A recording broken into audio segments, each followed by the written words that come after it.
It is with great pleasure that I welcome my friend Andy Garcia. I know when people read the description of this episode, they were thinking a different Andy Garcia, but I promise you that this is the one that I wanted to talk to. Thanks so much for joining me, man. I was watching some week 0 football, and I was like, you know what? This is a big week for Andy. I should have him on the podcast. So, for the people who don't know, what's this new job that you have if they can't tell by the background? No, so I'm the new radio play-by-play voice for NIU football starting this year. I did men's basketball radio last year, but this is the first year for NIU football. I can't wait. Bill Baker did it for 44 years. He retired last year, so I'm able to move up to the booth. I was on the sidelines for 12 years, move up to the booth, and really is a dream come true, Laurence, especially to be able to do it at the FBS level, D1 level. To be one of 132, 133 people to do it right now. I'm excited. I can't wait. Was play-by-play something that you always wanted to do? Yeah, I mean, when I was a kid, I made my own tapes about doing like news reports, sports reports, Laurence, and doing play-by-play. Sometimes the path doesn't work like that. I went to, I did radio TV when I went to the University of Central Florida, UCF. And I interned at a radio station down there, but I knew I wanted to come back to Chicago to live. I had grown when I was 7. My dad moved us to Florida, but I had family up here, so I was coming up every summer and every winter. So I was always a Chicago fan, Bulls, Cubs, Bears. So that's who I wanted to come back and do in Chicago. So I was in Florida 2002, Laurence, and I came up here on a job fair with who would be my wife, Meredith, and we came up and I met with Drew Hayes. And Drew's like, hey, I love you. I don't have anything for you.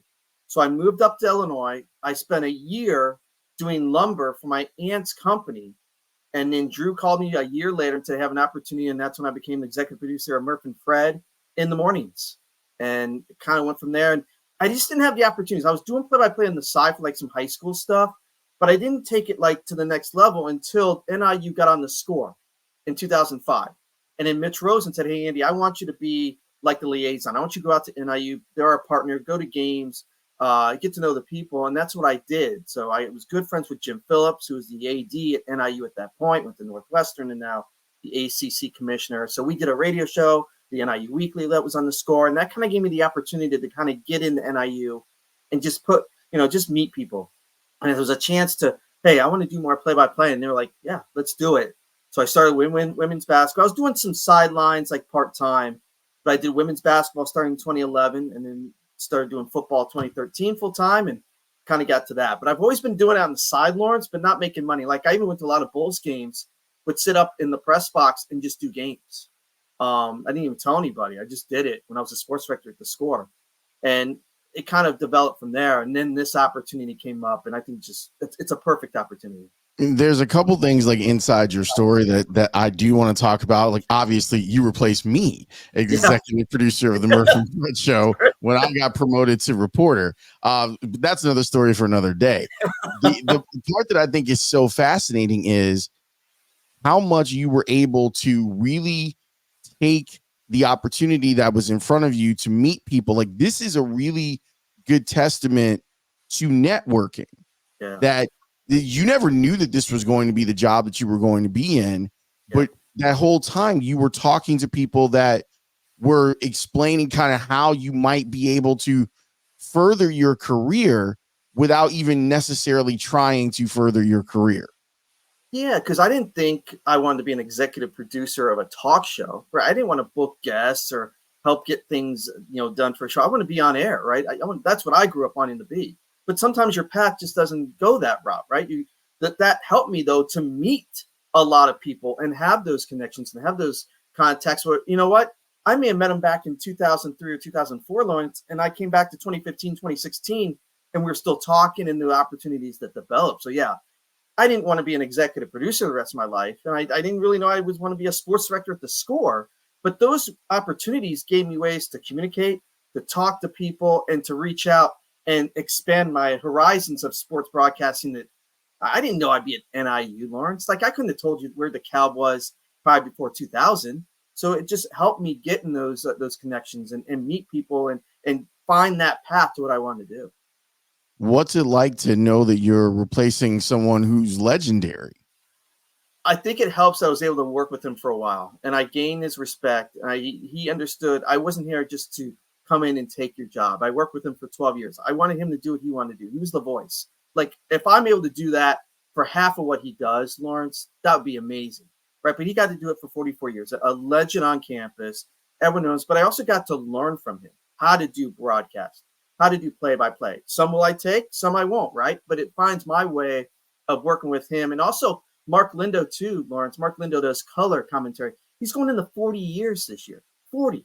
And I tell him every day, you don't look a day over 70. So, I mean, he looks good for his, but no, I've got guys who've done it for a long time. Mark's going to be with me in the booth his 40th year. So he can guide me because I'm going to be better than I am game 1 to game 2, right? I'm going to get better each game, get my, I've done play-by-play and I've practiced and done the reps, but, until you get in that live action and you're in the heat in the moment, I'm just excited to just have what I've learned from Bill, what I've learned from other guys. Kevin Harlan, another guy I've learned a lot from. Being able to work with him closely at Westwood One at Super Bowls and Final Fours and stuff like that. Like that's a big deal. I take a lot of that from different guys that I've met, but Bill's a big part of that as well. So what is something that you plan on taking from Bill Baker? His heart, his dedication. Like it's a hometown call. Like I'm not just gonna be homer. But you can tell when you're listening to when it was an NIU broadcast with Bill, who you're rooting for. Now, again, you don't want to take it too far. You want to kind of keep it mainstream 50-50 or maybe 60-40, but you're going to know when NIU scores. And I'm excited to have that opportunity to bring my personality out, like to bring my passion. Like Bill was able to bring his personality out and bring his little quirks. I can't wait to have my quirks come out and let people enjoy them and know that I'm an NIU, like passionate about the team. I've been around since 2005 doing things for NIU. So I've been around a long time, and to have that opportunity now to kind of be that voice, man, I'm pumped. You're a basketball guy. Like you're a pretty good basketball player. You grew up like basketball was your thing. What do you think the differences are between doing play-by-play for football and doing play-by-play for basketball? I think, and you've done basketball as well. I think for basketball, it's a little quicker, right? I'm one that likes to give a little more description of you shouldn't do each pass to pass, but I like giving a little bit of that opportunity. I like knowing that I'm the voice of what people are seeing. Like they cannot see. So I love that thought of, okay, I have to tell them exactly what I see and want them to know. So I like giving pass to pass. I think for football, it can be a little bit slower and can kind of describe it a little bit more. More of play-by-play basketball, I think it's like 3-word sentences. Now, pass to the left, Johnson to the left. Johnson tries a 3, no good. I think for basketball, you can kind of spread that out just a bit, trip set, slot receiver to the right, 3-man the front on the defense, Huskies down at the 30-yard line. You can kind of expand that a little bit, Laurence. With basketball, I like to be a little more quick. My passion's always there. Like that's the thing I'm gonna have to keep, like, be careful the highs and lows. Like I've talked to a lot of broadcasters, like, yeah, you can be excited, but you don't want to go too high or too low. Keep that mid area, and that's kind of what I'm working on and excited for. But yeah, I think that football, you can slow it down just a bit. Basketball, man, I love being fast. I like going to that and hearing the clank of the rim. Rebound, Johnson gets it out to Wilson. I like that quick stuff. Your sideline experience, whether it's as a producer or as a reporter on the sideline, what valuable tools do you think you take away that help you as a play-by-play guy? Well, it's the interview of knowing who you're interviewing and knowing who you're talking to. And again, you do a great job with that. You've been able to experience, like, listen, anybody can go in and ask the vanilla questions. And I think Dan Bernstein's a really good question. Like, you got to ask questions that people want to know answers to. Knowing that you're part of a team, you can't. Hey, why is this team can't win? Come on, Thomas Hammock and IU football.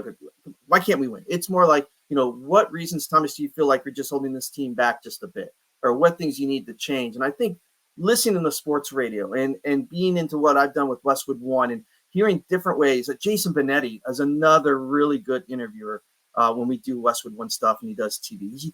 He dives into not just that front level, Laurence, but kind of starts out like a little personality. So you kind of warm him up just a bit before you ask him some of that stuff. And I think that helped me with being part of a team, but also hey, they're not going to win all the time. We might get, we went to Michigan 2.5 years ago. We got beat down in the big house. But I was able to talk to Thomas. What positives did you see from this team? What can you take from this type of game that you can move forward and be positives? I think that's what's going to help me being like a voice of a team. Like, I'm going to have to be negative once. I can't be positive about everything, but I can turn it in a way that the team knows, hey, he's not trying to dig us. He's not trying to ditch us. He's asking questions that the fans would want to know, and we're doing it in a good way. When you were growing up, who was your favorite play-by-play person? So radio, you know, Harlan's been around for a long time. Harlan's been radio for a long time. I like how Harlan does it. TV was Marv Albert. I was a big Marv Albert fan, and he did radio as well. And I think sometimes Marv's. I mean, I grew up with the Bulls, Laurence. I was 14 when they won their first championship. Like, that was my adolescence, man. To go through those championships and to be able to hear like Bob Costas and Marv Albert, those guys do TV and radio. I listened to a lot of, Harry Carey on the radio was still big for me. I know it was goofy, but I liked that he had a personality and people accepted it. Now, will I be able to do all that type of stuff? No, but I like that I can bring my personality out. I can bring things out that, anyone can do, like just description of a play. I like it to kind of bring my own personality into it. And that's what I'm really looking forward to, and kind of just feeling out, hey, how do you do that in each broadcast? Don't take it too far, and still make it entertaining. Because what it is, Laurence, it's entertainment, right? It's entertainment. I gotta have fun with it. I want the fans to have fun with our broadcast, because anyone can just do the play-by-play. I want to have a little razzmatazz, a little jazz to a little Garcia flair. You know me.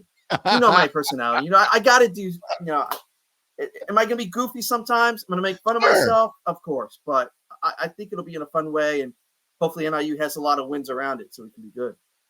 What's been your favorite moment at NIU? Probably going to the Orange Bowl back in 2013. That was the year of Jordan Lynch, the Heisman and all that. But going to the Orange Bowl and kind of just, you had to get to the top 12. Everyone lost that last week, Laurence, for NIU even have a chance to get into what was the BCS.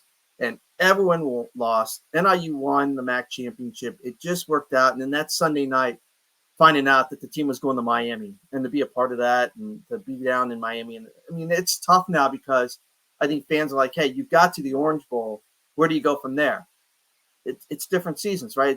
It's different opportunities. I mean, NIU football has been very successful, very good traditional football team. And I think we're going to find more of those wins coming. And they won it back in 2021, the MAC championship. So I think we're due again. But yeah, I think the Orange Bowl is like, it was January 1st. It was Florida State. Like, it felt like, hey, NIU, and it doesn't get any better than this. So let's talk about this year's team. Yeah. What can people who are going to tune in to NIU football this year expect?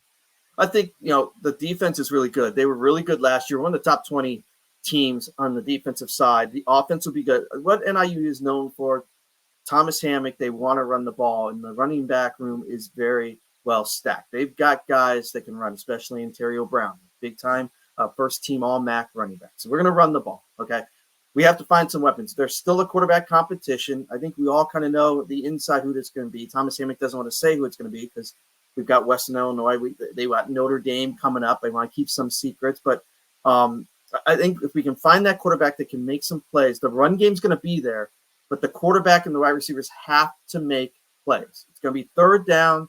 Who's going to come up with that big catch that's going to continue drives, to expand drives, because that's where NIU is they're going to stack the box. NIU knows they can run. There's going to have to be the playmakers outside. And I think we have some. And I think the offenses look good so far in the spring and the fall. And I think they're excited about some of those playmakers they've come in. What's Hammock like, and how big a deal is it to him that he's the NIU head coach? I think it's a big deal. I talked about it. We had a kickoff brunch yesterday out in Fatty's in DeKalb, someplace that they said hello, by the way. A couple people came up to me, dead serious, said, hey, I remember Laurence Holmes kid you on. I said, yeah, me and Laurence are good friends. We come on. And so you have a lot of friends out in DeKalb. Shout out to Fatty's. Oh, yeah. Yeah, I think Thomas, he's a teddy bear. But he's strict, but the players love him. He came from the NFL 6 years ago. He could have stayed in the NFL. He would have been something. He was a running backs coach with the Baltimore Ravens. with Harbaugh there. He left to come back to his alma mater. Thomas Emmerich playing career was cut short because of a heart thing that he went through, so it cut his playing time. But for him to be able to come back to his alma mater back in 2019, I thought it was just a great fit. He wanted to come back. He was wanting the job. He got it. And the relationship he has with the players, Laurence, you know what this NIL is. It is absolutely crazy. We have 32 seniors on the team, and I think we had 2 or 3 people leave. And we had some good talent. And for those people to stay, I think tells you a lot about what's going on at NIU. Like, people want to stay to be part of what they have as a family. You can move on, make some money. You might get a start here. A couple people did that for NIU. For the most part, though, people stay. And Laurence, I talked about football. I talked about dating. He tries to help me get girls. That's how good he is, man. I'm on the dating sites. He's hey, what about not this one? Thomas, that's not. So as much he is a great football player and he's a good lead for NIU, he's like just that guy that you can go talk to anytime about anything. And I literally do that. You're hoping that he's a really good recruit for you. He better. He's been good so far. Not the MVP I'm looking for, but we've had some good candidates. He's had a couple 3 stars, a 4-star. Correct. We got to get a 5-star in there. I need that 5-star. He's trying to help me. He's good in the living rooms. He's good with families. Now I just need him to help me out. He will. He's good. He will. So who's good in the MAC this year? Toledo, Miami were 1 and 2 in the polls. NIU was tied for 3rd. So what they did with the MAC is they're not doing West and East. They're literally going to take the top 2 teams this year. So they've changed that a little bit. So we play those 2 teams. So we've got Toledo at home for homecoming later on in October. We go to Miami or we go to Bowling Green. Those are kind of the teams that we all play. So that's nice, right? You don't have to worry about somebody having to beat those teams because we play what are supposed to be the top teams. So it'll be fun, man. I hope a lot of people can come out one Saturday to DeKalb. I mean, we have a good time. We need some fans to get back out in DeKalb. We need it. So if you guys were to beat Toledo, yeah, would you dare give us a little goodbye, Toledo? Toledo. I have the Garcia. I almost could say adios, Toledo, but I can't do that to Bill. You know what I mean? I can't. That's him. I'm gonna have to you know what? I think that the adios Toledo actually that is an homage and it makes it yours at the same time. And I might do it. I've not told anybody that. You're the first person now. A lot of people are gonna know, but I think that's a good way to like you said, pay homage to Bill. But maybe it's my own say, and I hope. We'll see. I mean, that's what's exciting about play-by-play too. You don't know what's gonna happen. Like, we've talked about this. Sports is the best soap opera, man. You can think anything. Like, even looking at the Week 0 college football games, there were so many upsets in just those games. You never know what's going to happen. I think that's why I kind of keep it. Like, that's one thing I've thought about, Laurence. Like, I know it's a long shot, and NIU fans are excited, Thomas, about going to Notre Dame. I've always started to think about a little bit with the touchdown, Jesus, and the luck of the Irish. I've been thinking about it now. Hopefully it happens, but I don't want to plan too much as a player. Right. Like, I wanted to. You want the spontaneity. Like, like you want it to come out right. Because if it sounds like you planned it, it sounds like that, and it doesn't sound right. So, well, Andy, what do you think? Adios Toledo. You okay with that? Yeah, I'm down. I'm down with adios Toledo. I think that would be a really awesome call, and like I said, I think it brings you in, and it also serves as a reminder of how great the goodbye Toledo call was from Bill. So, and I had the chance to watch him work. I did the radio show from the booth there because we were playing that drop like so much on the score. I was like, I gotta meet this guy, and Bill was just great. And I have a lot of affection for NIU. My dad worked there. My niece played there, has like almost all the records of NIU basketball, Asia Davis. So she's doing well, by the way. She's playing in Mexico and getting ready she's doing like a FIBA game in Colombia. So she's really excited about what happens next for her. I got to call a lot of the record breaking when she broke the rebounds record, when she broke the double record. I was there. I mean, I was there. I was very happy to to be a part of that, because yeah, she's really good, and I'm glad she's able to go to the professional level. I know she really wanted it, Laurence, and she's worked hard to get there. And I mean, I hope she continues to play well. And you can just tell on social media, just her face, knowing, and for her to come back to the Cal, I thought it was important for her to come back and go back to the Cal and go back to NIU, where her family was, to be able to do that. I think that was cool. Yeah, I'm glad I saw that, and I talk to her every now and then, but I'm glad she's doing well. She's I'm glad she's doing really well, and I'm glad that you're doing well, and the kids are good. And I know that you got to get ready for the party and everything else, but congratulations, man. This is a real testament to hard work, networking, dedication to craft, and I'm very happy for you that this is happening, and I can't wait to hear your call. Congratulations on this, and I can't wait for this voyage of yours to take off. Thank you very much, Laurence. And again, thank you to you, because you helped promote me, you helped me get out there, and I'm hoping to do you proud. Like we've talked about, I heard you guys. The Scores had some really good broadcasters come through, and you're one of them, doing play-by-play. And I just want to be in that line of, man, I'm working hard. I want it to sound good, and hopefully it sounds good starting on Saturday. I know that you're prepared, and you will be ready, and it will sound great. Thanks, Andy. I appreciate this. Thanks, Laurence.